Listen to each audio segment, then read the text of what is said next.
Page 30, the return, or etude number 23. See, the book calls them studies. To me, an etude is a study, or I call them the same thing. A study is an etude to me. Whether they meant them as etudes or not, I call them etudes. This one has to do with repeated notes, different kinds of repeated notes. In the left hand, you have these repeated B flats. And watch the fingering. There's different fingering can be used for this. The fingering in this book is a good one, so try it out. It says 1, 2, 3.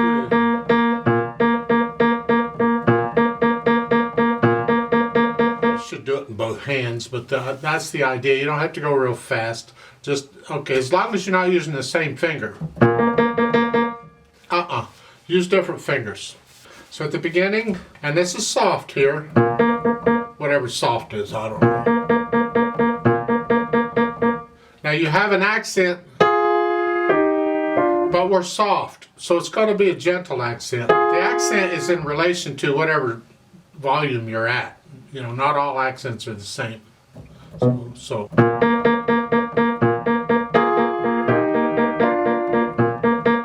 Now we're going to crescendo up, and don't go.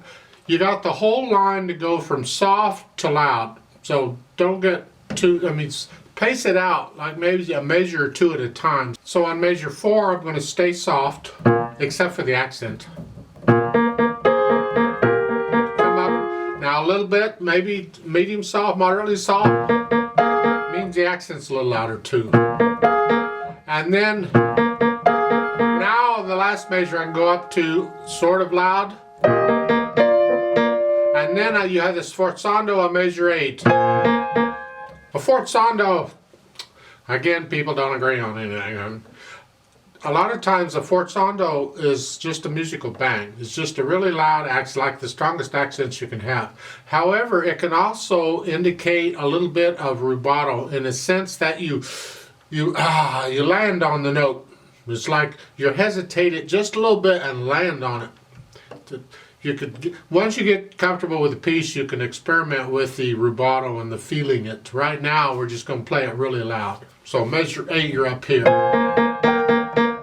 And we'll talk a bit about the fingering in the right hand. Starting measure 6, you're here. I do it 5, 2, 5, and then a 1, 4, and I do a 1, 3. I want to connect. But. And then here, 2, 5. And 1, 4. Again, it's that top note I'm protecting here. And then come back down. And now, once you get to measure 9, it's very soft. We want to hear the top note in the right hand. That's what we want to hear. Everything else has to be really light.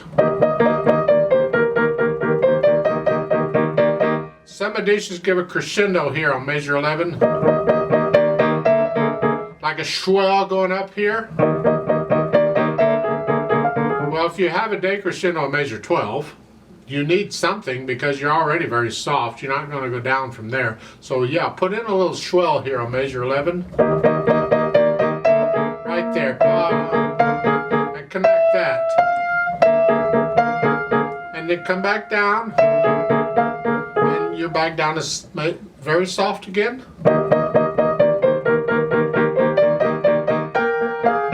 And on measure 15, the last 3 notes in the left hand do 3, 2, 1. And this is connected. This is not. And then on measure 16, hold that E flat down. Then you repeat that. Let's go on. Measure 17. It's and the left hand's legato. At the same time. We want to hear the left hand here, but that's not hard to do. Now some editions put a swell in here. You go up to there, so it's a. Come back down. They'll put a swell in each of these things. Some editions don't. You get to know the piece, and if you feel the swell, you put it in. I do feel it, so I tend to put it in. But here on 17, again, we're loud, but that's the left hand here. Keep these chords a little under that.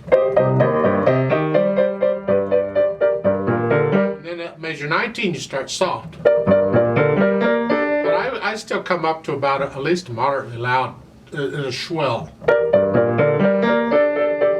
And then on measure 21, now we're loud.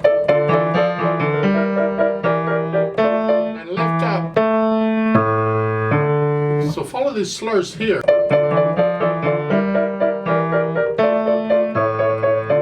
And some editions have a decrescendo here. Again, get to know the piece and you can feel it. So it's. And then on measure 24, you have a crescendo in the last part. You're coming back up to that four. You're going to land on that. Like so. Land on it, because immediately after that it's a very soft. Can you do that quickly, going from a very loud pretty much to a very soft instantly?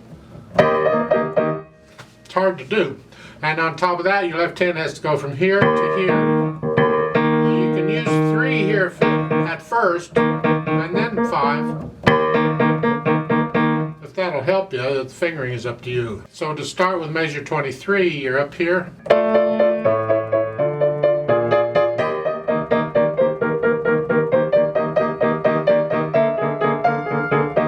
Now let's jump down to measure 33 after the repeats on there.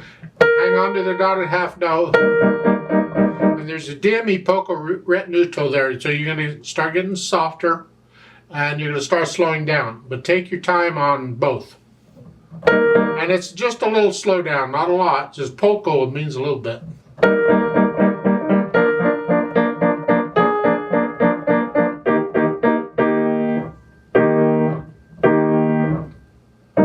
Just hang on to that for a while. You have to get to know the piece, because the speed here is molto agitato quasi presto, which means very agitated, like really super fast. Well, I guess you're in a hurry to get back home or wherever you're returning from. It's a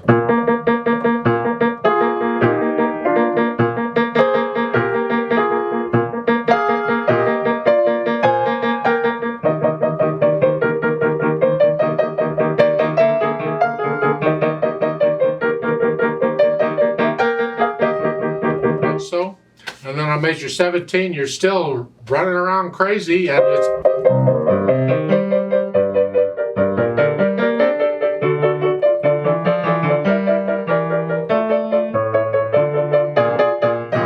I tend to slow down a little bit to bring out that sforzando. I don't know, you don't want your horse falling over itself, but it's a.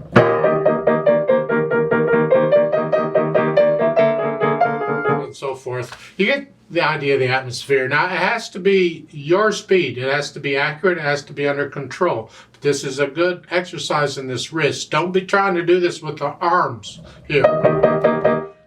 You want just as little motion on here as you possibly can get. Just a light wrist. Your hands are hardly moving at all. You're just really little. But that's my impression of it. There's lots of recordings of this. You can go listen to the way different people play it. Please don't copy them.